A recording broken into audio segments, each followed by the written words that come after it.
Welcome to the Sunshine State of Florida. I'm T.H. Culhane for Solar Cities, and we're at the Rosebud Continuum in the land of Lakes, Florida.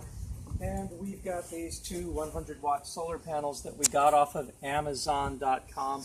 Had them shipped free with Amazon Prime. They're 100-watt solar panels, and you just type in 100-watt solar panel. They sell two with the charge controller for about, I think it's about $250 or so.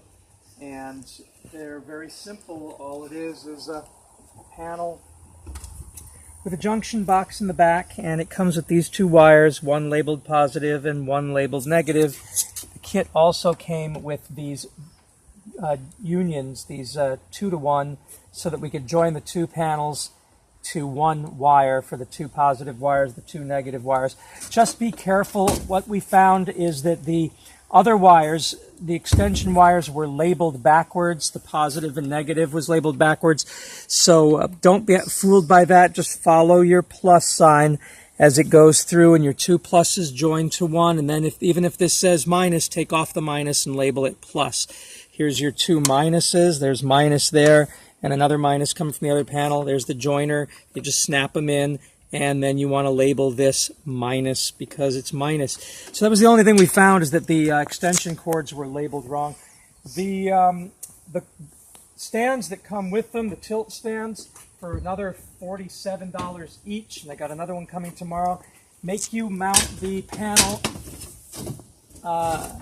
These brackets make you mount the panel horizontally, which I find a little inconvenient from a space perspective, so I'm not really pleased with that. They do have a way to change the angle so that you can track the angle of the sun in the winter and the summer, and they're really simple for $47. I would say build your own out of plywood or out of 2x4s, and you'll save a lot of money that way, and you can build them any way you want. But they're lightweight. I prefer to mount the panels like this. Doesn't really matter, I suppose, if you have the space like we do here on the deck.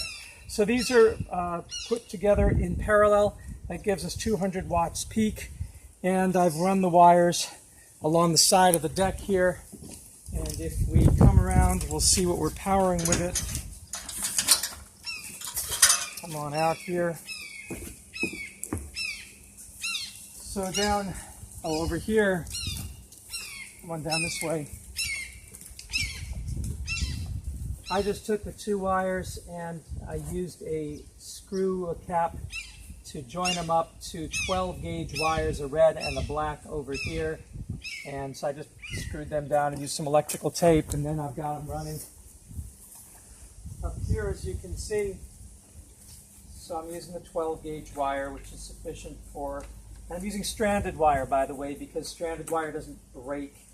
It's a lot more pliable. So got those wires going there, and then what we're powering with it, if you come by the home biodigester here,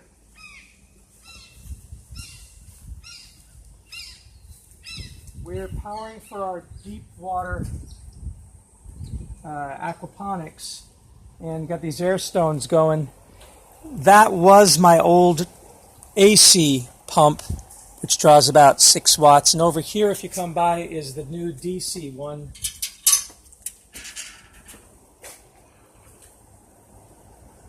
So what I'm powering is this Power Bubbles 12-volt air pump, which is a lot more expensive than that AC pump over there. This was about $50.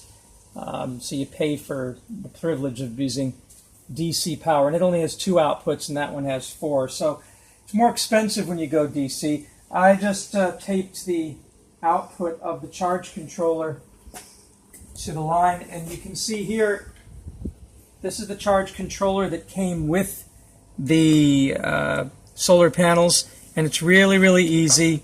I just ran the 2 wires, the red one into the plus for the solar panel and the black one into the minus for the solar panel.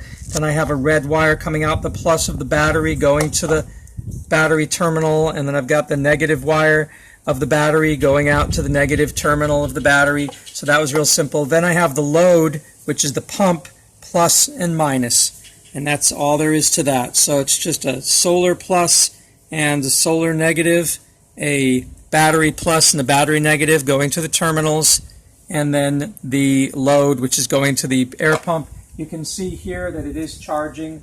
There's the solar panel, the light is on. There's the battery. Green, it's full. If it had been red, it would be needing to be charged. Yellow would be half charged, and then it goes green.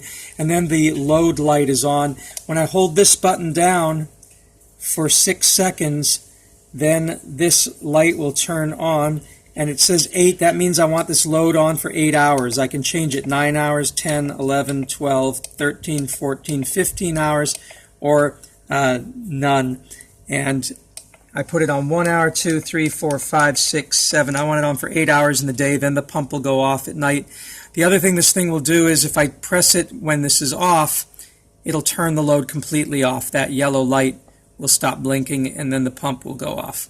So if I go like that, you hear the pump went off. Here, there, it goes on again.